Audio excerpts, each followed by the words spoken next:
Welcome my YouTube channel অভিবাই07। বন্ধুরা, অনেক দিন পরে আজকে ছোট্ট একটা ভিডিও নিয়ে চলে এসেছে। আজকে এবার প্রচুর গরম পড়েছে, আর গরমের ক্ষেত্রে এবার আমের সিজন, আম না খেলে চলে ভাই।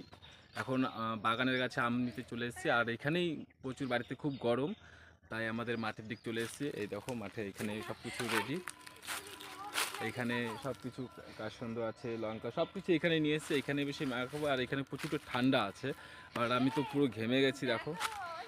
এখন আমাদের আম গাছে প্রচুর আম হয়েছে এবছর, আর আম গাছটায় অনেক ঝড়ে পড়ে গেছে আমগুলো, এখন হালকা আছে, এখন সেগুলোই পারবো। আর দেখো পম্পা কি করছে। যা বাই বাই, এখন আম গাছ উঠবো। বন্ধুরা, ভিডিওটা ভালো লাগলে সাবস্ক্রাইব করে দেবেন, ভুলবেন না কিন্তু। আর এরকম ভিডিও দেখতে হলে অবশ্যই কমেন্টে